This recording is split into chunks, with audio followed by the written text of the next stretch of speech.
À la une ce soir, 2/3 des lignes du réseau Mosaïque paralysées aujourd'hui. Les chauffeurs de la CFTU et quelques sous-traitants du service sont mobilisés. Ils réclament entre autres une signalisation plus claire au niveau des arrêts de bus.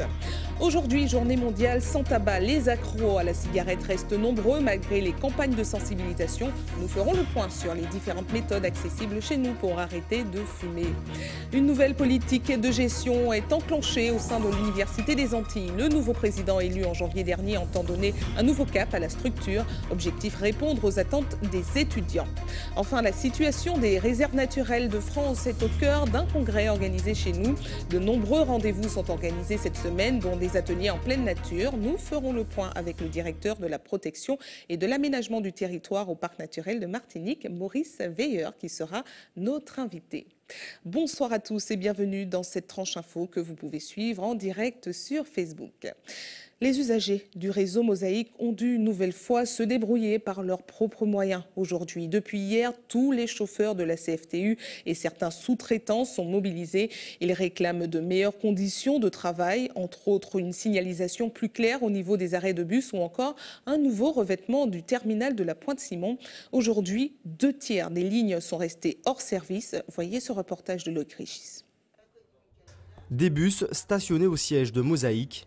Le terminal de la Pointe-Simon désert, le transport urbain est à l'arrêt à Fort-de-France et Schellcher. La mobilisation des conducteurs paralyse le réseau, les usagers se sentent démunis.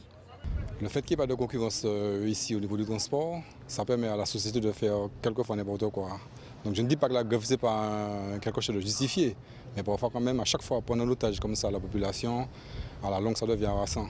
Ça gêne beaucoup, surtout si on va travailler. Et surtout aussi, il y a beaucoup de... On a des choses à faire, alors ça bloque. Vous donnez à votre enfant de l'argent avec, il a déjà une carte pour pouvoir prendre son bus. Il faut prévoir aussi de l'argent pour qu'il puisse aller prendre un taxi collectif. C'en est trop. C'est pas normal qu'on puisse faire grève comme ça pour X raisons. 40 lignes sur 60 sont hors service. Les revendications sont différentes en fonction des sous-traitants. Une partie des chauffeurs de la Sotravom exercent leur droit de retrait. Ils dénoncent le mauvais état des bus.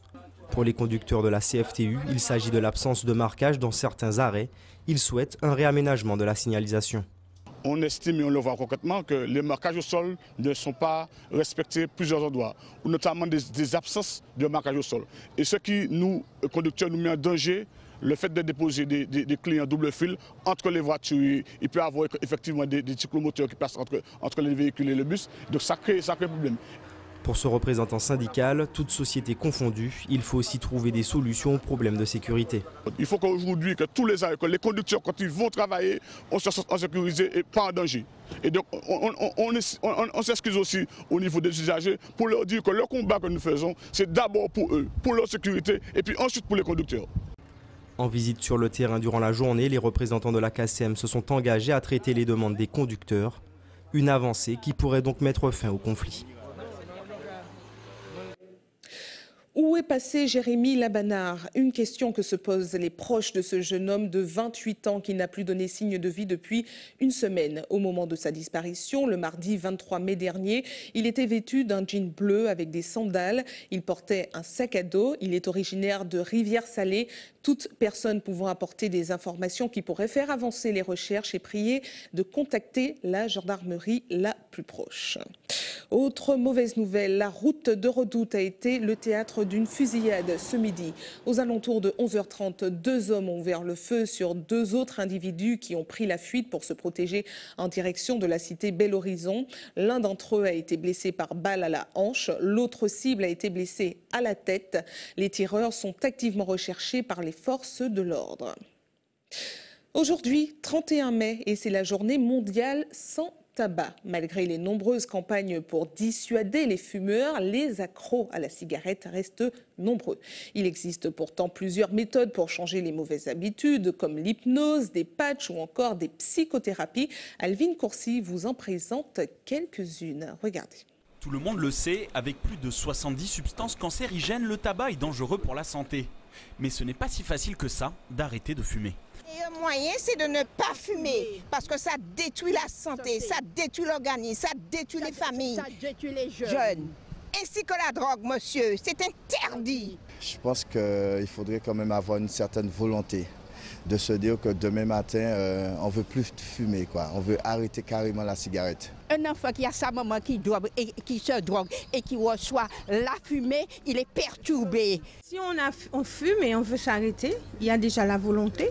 Et puis les médecines douces, par exemple l'acupuncture. Augmentation du prix, image dissuasive, campagne anti-tabac. Les paquets neutres instaurés en janvier dernier ne semblent pas si efficaces que ça. Il a changé, hein, il fume toujours autant. Et puis par contre, c'est pour chercher la marque, c'est un peu difficile. La consommation n'a pas changé du tout.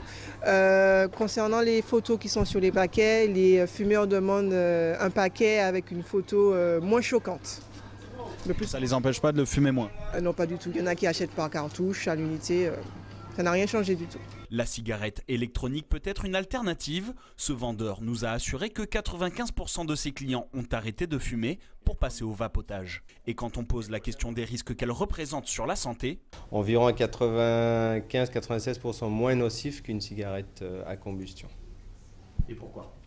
Alors le pourquoi, parce que bien sûr on inhale que de la vapeur et non de la combustion du tabac. Donc, et bien sûr aussi les produits nocifs qui sont ajoutés dans une cigarette normale, on ne les retrouve pas dans une cigarette électronique.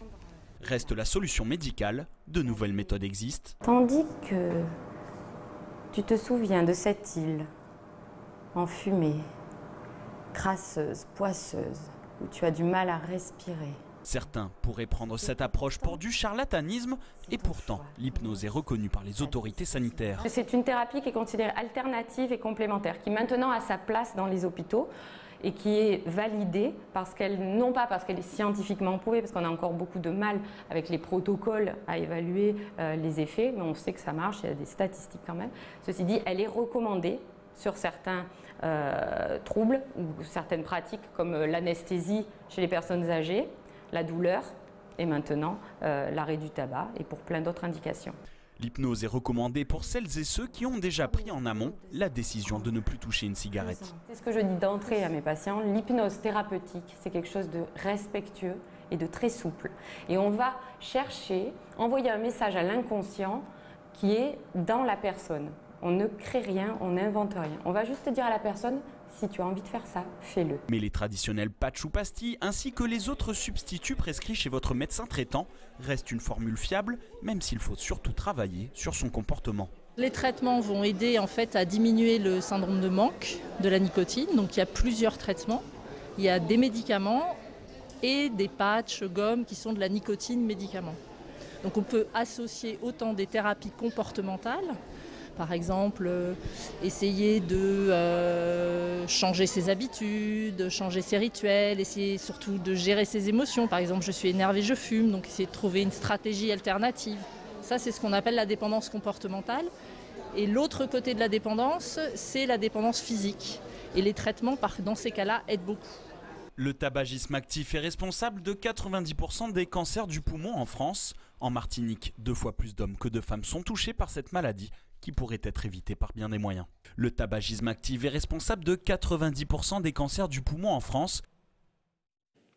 Direction la Guadeloupe maintenant avec un procès qui a eu de grosses répercussions aujourd'hui sur les automobilistes de Pointe-à-Pitre. Élie Domota, poursuivi pour violence en réunion, a comparu ce matin. Le président du MEDEF Guadeloupe, qui est également patron de BMW, l'accuse de l'avoir frappé en avril 2016 sur le site de la concession automobile lors d'un conflit social.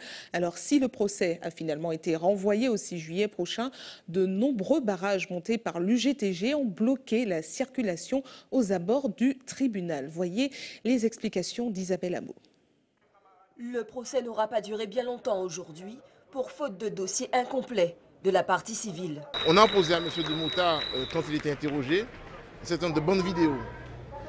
Quand nous avons demandé le dossier pour aujourd'hui, le dossier a été transmis à notre sagacité sans ces bonnes vidéos qui indiqueraient un certain nombre d'éléments qui accuseraient M. Domota. Or, il est un principe de base qui est qu'on doit opposer à un détenu en garde à vue ce qu'on lui oppose lorsqu'on débat du fond du dossier. Le dossier étant incomplet, tronqué, il nous a paru légitime de demander le renvoi et d'estimer qu'il ne pourrait pas avoir d'audience possible tant que le dossier complet ne serait pas à disposition des avocats et de M. Domota, à savoir bien sûr les témoignages divers et variés, mais surtout ces bandes qui, d'après les autorités de poursuite, sont des bandes qui seraient de nature à accuser M. Domota de violence. Pour rappel, Elie Domota est prévenu d'avoir exercé des violences physiques à l'encontre d'un dirigeant de l'entreprise BCA à Jarry lors d'une mobilisation contre le licenciement dit abusif d'un des salariés syndiqués de la boîte. Des faits que réfute le prévenu, qui au passage dénonce l'inertie du ministère public lorsqu'il s'agit de plaintes émanant de syndicalistes. Nous réussissons à faire l'inspection du travail, faire des procès-verbaux contre l'ouverture nocturne des centres commerciaux qui a Bemao là, et surtout contre le licenciement à un certain nombre de délégués en nous à Casa BMW. Ces procès-verbaux là, ça transmis au procureur. Ils ont auditionné nous. Jamais le procureur de Pointe-à-Pitre n'a pas ouvert des poursuites. Et à chaque fois qu'un syndicaliste lève le petit doigt, eh bien, il va convoquer. Et c'est ça, l'avocat en nous qui a fait remarquer le fait qu'il y a un monde foncé en travailleur affilié à la CGTG, eh bien, il n'est pas poursuivi. Il a simplement convoqué devant le délégué du procureur. Et nous avons bien rendu compte qu'on met trop de dit, selon que vous soyez blanc ou noir, les jugements de cour, enfin riche ou misérable, les jugements de cour vous feront blanc et noir. Donc nous avons un système qui est particulièrement raciste et discriminatoire. Et c'est le même système-là qui mène à la barbarie en mai 67 et au massacre guadeloupéen en la Pointe. Quand il a convoqué moi devant le tribunal, ce n'est pas anodin. Il s'agit d'attaquer syndicat, premier syndicat Guadeloupe, mais surtout syndicat qui est dans la contestation sociale, syndicat qui a refusé, c'est quoi créer le dialogue social institutionnalisé, syndicat qui a dénoncé l'État, qui a dénoncé les élus, qui a dénoncé les dérives patronales. Et c'est pour ça qu'il faut chercher à criminaliser, à diaboliser l'action syndicale. Des organisations syndicales de Martinique, Guyane, Brésil, d'Europe et d'Afrique sont venues en masse devant le tribunal de Pointe-à-Pitre aujourd'hui, en solidarité à celle d'ici. Il faudra s'attendre à une même mobilisation le 6 juillet. Attention, les prix du carburant vont changer cette nuit à minuit. Les nouvelles sont bonnes pour les automobilistes puisque le prix du samplon va baisser de 5 centimes et passera à 1,36 € au lieu de 1,41 €. Le tarif du gazoil va également diminuer et passera à 1,12 € au lieu d'1,16 €, soit une baisse de 4 centimes. Bonne nouvelle également pour les ménages puisque la bouteille de gaz va baisser de 16 centimes et passera à 21,35 €. L'Université des Antilles fait peau neuve. Depuis l'arrivée du nouveau président en janvier dernier, une nouvelle politique de gestion est mise en place. Objectif, répondre au mieux aux attentes des étudiants, mais également harmoniser la gestion des deux territoires, Martinique et Guadeloupe. C'est un reportage de Frédéric Massy. Méline devrait avoir quitté les bancs de la fac, mais cette étudiante doit encore suivre des cours. 3 matières ne lui ont pas été enseignées les dernières semaines. Elle doit ingurgiter tout un programme d'un semestre en quelques jours. On s'inquiète aujourd'hui à savoir est-ce que notre diplôme sera valide. On est inquiet parce que on se rend compte qu'en tant que jeunes Martiniquais, on ne nous donne pas l'occasion de nous former en fait, convenablement en Martinique. La moitié de sa promotion a jeté l'éponge durant l'année. Méline est déçue du suivi par la direction et appréhende la suite de ses études. C'est un piège parce que qui dit commencer le Master 1 dit finir en Master 2. Donc il y en a beaucoup qui abandonnent, il y en a beaucoup qui préfèrent se diriger plus vers la métropole. Sauf que notre cursus en lui-même n'est pas forcément très complet pour correspondre au cursus des masters de la métropole. Du côté de l'université, on reconnaît quelques couacs. Il y a eu effectivement une difficulté sur un enseignement, mais qui est résolue. C'est un dossier que j'ai suivi en lien étroit avec la faculté LSH, avec Madame la doyenne, avec le directeur de ce département. Et les étudiants ont les enseignements de façon tout à fait normale et seront diplômés de façon tout à fait normale dans le cadre de ce master. Détachement du pôle Guyane, affaire Séregmia, administration provisoire, Détachement du pôle Guyane, affaire Séregmia, administration provisoire. L'Université des Antilles a connu 2 années difficiles. Depuis janvier, un nouveau président a été élu. En prenant ses fonctions, il a promis une alliance plus efficace entre la Martinique et la Guadeloupe. C'est main dans la main que les deux pôles doivent évoluer. Et il me semble que si nous n'arrivons pas à faire cette mutualisation, eh bien, nous ne gagnerons pas. Nous sommes 2 petits départements. Il faut que ces 2 petits départements s'organisent vraiment pour travailler ensemble et non pas travailler chacun de son côté. La Martinique perd chaque année de nombreux étudiants. L'université travaille sur des formations qui seraient attractives pour séduire les nouveaux bacheliers, mais également en adéquation avec les demandes des futurs employeurs. Cette carte de formation, nous la construisons avec le territoire, c'est-à-dire avec toutes les forces vives du territoire, et elle répondra de plus en plus aux besoins effectifs d'intégration dans le tissu socio-économique. Ainsi, nous pourrons garder de plus en plus d'étudiants. Le temps que les stratégies se mettent en place, les nouvelles formations seront proposées non pas en septembre prochain, mais bien à la rentrée 2018. La situation des réserves naturelles de France étudiée dans le cadre d'un congrès organisé chez nous. De nombreux rendez-vous sont organisés cette semaine, dont des ateliers en pleine nature. Hier soir, plusieurs groupes se sont rendus dans la grotte aux chauves-souris du quartier Mornevent à Rivière-Pilote. José Le Chertier était sur place, regarde. Sécurité oblige, ici le port du masque est nécessaire. Les déjections de chauves-souris contiennent un champignon qui s'infiltre dans le poumon et peut causer de sérieux dommages. Moi, on a travaillé 2 heures dans la grotte. Et à l'issue de ces 2 heures, j'ai été exposé peut-être un petit peu trop longtemps à l'histospasmose. Et du coup, j'ai terminé à l'hôpital. Là, c'est un séjour prolongé. Là, on est en dehors du gîte. On n'est pas sur le trajet des chauves-souris. On sera sur la périphérie. Mais on ne peut pas se permettre de vous exposer comme ça. Quelques mètres suffisent pour atteindre l'entrée de la grotte, mais les visiteurs ne pourront pas aller plus loin. Pour apercevoir les spécimens, il faut scruter en profondeur ou en hauteur. Les messagers viennent de sortir. Voilà, les messagers viennent de sortir. Regarde, ça tourne. Regardez. Une belle découverte pour ces professionnels. J'étais très intéressée à connaître le site, voir pourquoi elles sont là et comment elles se comportent. C'est une totale découverte. L'ensemble des espèces qui sont présentes ici ne sont pas chez nous. On a beau s'être intéressé aux chauves-souris chez nous depuis un petit moment. Et ici, c'est une totale découverte. Et puis après, c'est échanger les pratiques et connaître le niveau de connaissance que vous avez ici. Et connaître les outils de gestion, de sensibilisation, parce que là, ils sont beaucoup plus dans la sensibilisation auprès du public pour savoir comment ils font pour pouvoir avancer sur le sujet. Vous avez vu, c'est assez ingrat l'observation des chauves-souris. Et parmi les outils de sensibilisation, cette visite virtuelle. Utilisant les techniques de réalité augmentée, le film a nécessité plusieurs mois de travail.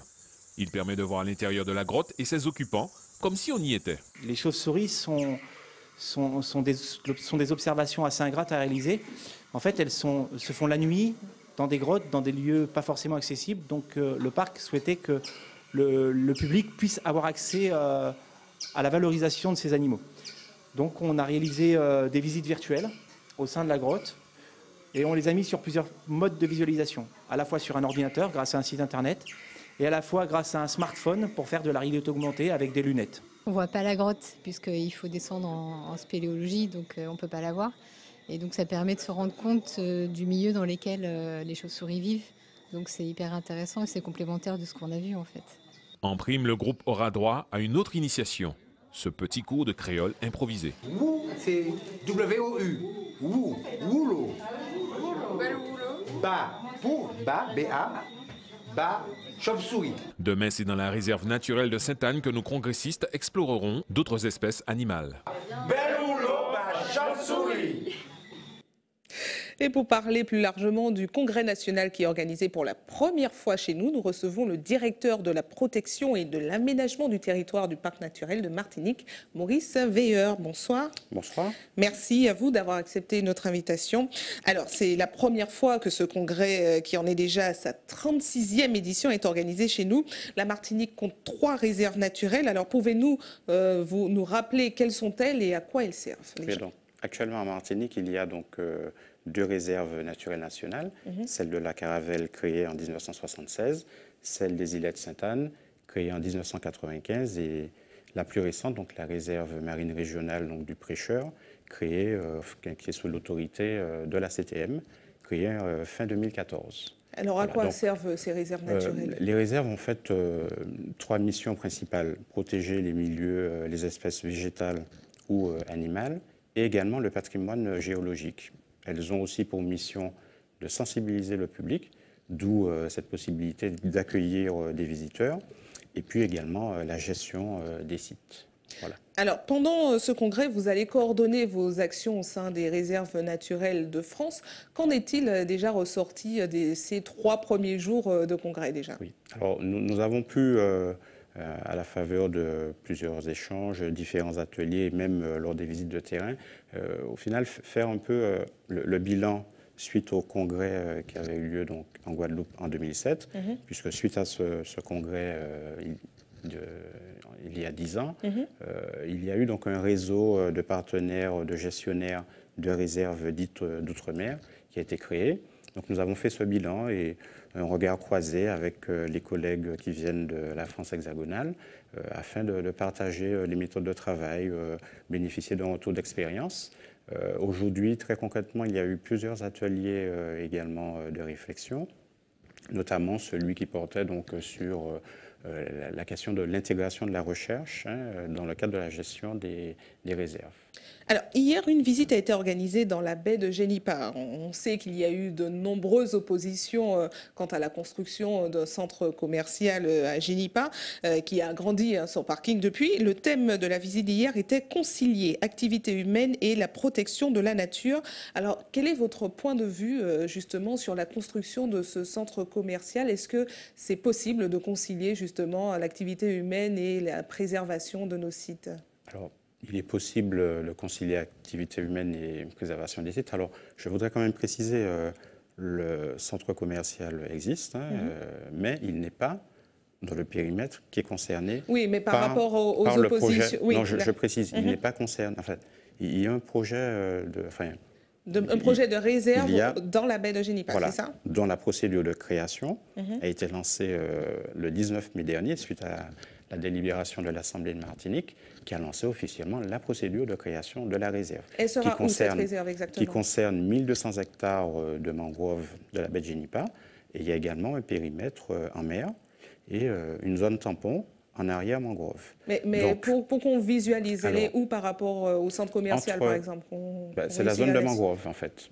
Donc le centre commercial, très concrètement, n'est pas dans le périmètre de la future réserve de la baie de Génipa. D'accord, c'est pas ce que laissaient sous-entendre les militants de la SOPAMAR qui disaient quand même que la construction de ce centre commercial... Mais je vous ai répondu, nous ne sommes pas dans le périmètre concerné par la zone de réserve. En revanche, l'outil réserve naturelle régionale, et c'est ce que nous avons pu voir hier avec les congressistes, mais également les acteurs du territoire, permet au final d'organiser les activités, les services, d'améliorer la connaissance, de permettre finalement à tous les usagers de cet espace, au final, de développer des activités, de permettre d'accueillir le public et au final de créer du développement. C'est aussi une des vocations de l'outil réserve qui également permet, comme je vous le disais en préambule, d'améliorer la connaissance sur certaines espèces remarquables que nous avons sur ce secteur, parfois des espèces endémiques que nous n'avons que sur ce secteur, que sur ces zones. En 2012 ou 2013, nous avons fait un inventaire biologique rapide de ce secteur en partenariat avec la ville du Lamentin ou encore les chercheurs de Cuba et des spécialistes martiniquais, sous la coordination du Parc naturel de Martinique, et on a identifié de nouvelles espèces, en réalité. Donc il faut effectivement améliorer la connaissance de ces espaces, tout en permettant de développer ces activités. Il y a des activités de kayak, des visites en bateau. Donc la conciliation entre les deux est possible? Tout à fait. Très bien. D'ailleurs, hier, nous avons fait appel à certains prestataires du secteur pour effectuer ces visites. Très bien. Merci à vous d'avoir répondu à nos questions. C'est moi qui vous remercie. Restez avec nous à suivre dans un instant. Vous découvrirez la nouvelle ministre junior de la Martinique. Elle s'appelle Coraline Pain, elle a 14 ans et occupera ses nouvelles fonctions pendant 1 an. L'Institut Pasteur lancera une enquête épidémiologique en Guyane à partir de demain. Il s'agira de comprendre les épidémies dues aux moustiques. Et puis dans notre JT des communes, Hubert Bornil nous parlera du coup d'envoi du premier salon Saveurs et Traditions culinaires qui s'est installé aujourd'hui sur le parking relais du stade Pierre-Aliquer. Mais avant, parlons des nouvelles offres de vol proposées par la compagnie norvégienne pour la prochaine saison. 9 vols par semaine permettront de relier directement la côte est des États-Unis à la Martinique. 4 vols par semaine pour New York, 3 par semaine pour Fort Lauderdale et 2 par semaine pour l'aéroport de Providence, situé à 90 minutes de Boston. C'est la conséquence du succès des vols qui ont été lancés entre les États-Unis et les Antilles françaises en décembre 2014. Et puisque nous parlons tourisme, notez que la nouvelle ministre junior a été élue. Elle s'appelle Coraline Pain, elle a 14 ans et étudie au lycée Nord-Atlantique. Élue pour 1 an, elle aura pour mission, entre autres, de représenter la Martinique dans les différents événements organisés par le CMT. Voyez les précisions recueillies par Michelet François. C'est quelque chose d'incroyable. J'ai encore du mal à me remettre de mes émotions. C'est franchement, pour moi, ça me tenait à cœur car je voudrais vraiment représenter la Martinique et tous ses atouts à travers le monde et à travers la Caraïbe surtout. Et je suis fière de mon île, je suis fière d'être martiniquaise. Donc c'est vraiment un énorme point pour moi. La Martinique, son premier point positif, c'est sa population parce que nous sommes des personnes merveilleuses, affectives et accueillantes et on s'en rend pas assez compte. Et je pense aussi que notre cuisine est aussi un point important de notre culture. C'est un des atouts. Tout d'abord, l'élection se passe en anglais. Le matin, il y a la présélection, donc on se présente, on parle de la Martinique, des atouts. Et ensuite, l'après-midi, c'est ceux qui sont sélectionnés qui repassent. Donc on a eu droit à 2 questions et une question en français. Et à partir de là, ils délibèrent. Nous appartenons à la Caraïbe. Ça permet à nos jeunes de parler anglais de manière vraiment du high level. Et ils vont aller justement improve their English. Dans un congrès donc à Grenade, en fait c'est le congrès des ministres juniors de la Caraïbe et ils devront justement défendre les différents points forts de leur île et vraiment montrer à quel point ils aiment leur île et à quel point ils sont investis dans le tourisme en Martinique. Et entre la première et la 5e édition, on a quintuplé le nombre de participants, donc on est vraiment content vraiment de cet investissement des jeunes parce qu'ils se rendent compte qu'aujourd'hui le tourisme est un véritable levier économique. Direction la Guyane maintenant, où l'Institut Pasteur va bientôt lancer une enquête épidémiologique auprès de 2500 personnes sur place. L'objectif sera de mieux comprendre les épidémies provoquées par les moustiques comme la dengue, le chikungunya ou encore le Zika. Voyez les précisions de la rédaction d'ATV Guyane. Qui a été infecté par la dengue, le Zika et le chikungunya et où? C'est ce que cherchent à savoir les scientifiques de l'Institut Pasteur. Durant 4 mois, ils vont s'entretenir par questionnaire avec 2500 personnes volontaires résidant dans les 22 communes. Un questionnaire de 15 minutes qui sera suivi par un prélèvement sanguin.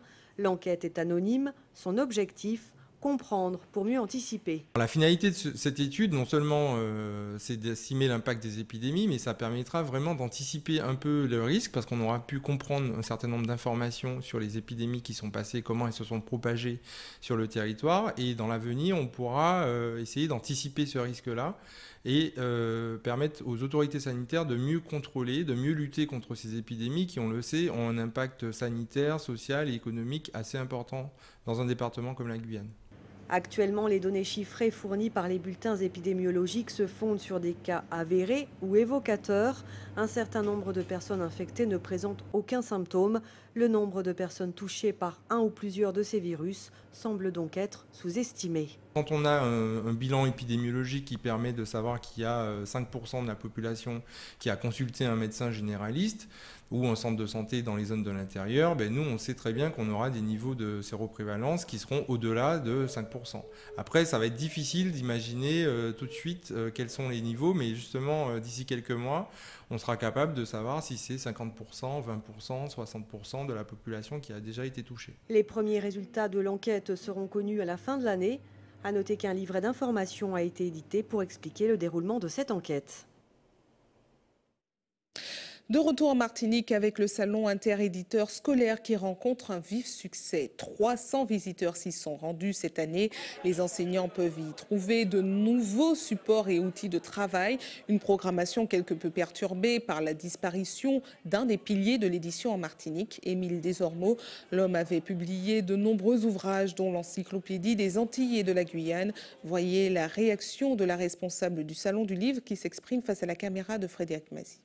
Il représente pour moi à titre personnel quelqu'un qui a fait beaucoup pour le monde de l'édition locale et qui malheureusement avait arrêté son activité il y a quelques années. Le travail qu'il faisait n'a pas été vraiment repris, comment dire, il n'y a personne qui a vraiment repris le flambeau de ce qu'il faisait. C'est un peu dommage puisque on manque quand même d'éditeurs qui fassent des choses pour le pays et des choses qui soient adaptées à notre environnement, oui, ça c'est sûr. Oui. Il avait édité pas mal de choses sur me semble-t-il, sur l'histoire locale, sur l'environnement. Il éditait, oui, essentiellement ça, oui. Donc oui, me semble-t-il, personne n'a encore repris le flambeau à ce niveau-là, vraiment. On a dans l'édition jeunesse locale, mais on n'a pas ce style de choses, le style de produits qu'il proposait pour l'instant. Et c'est le moment où nous nous rapprochons encore plus de vous. Nous passons à notre JT des communes.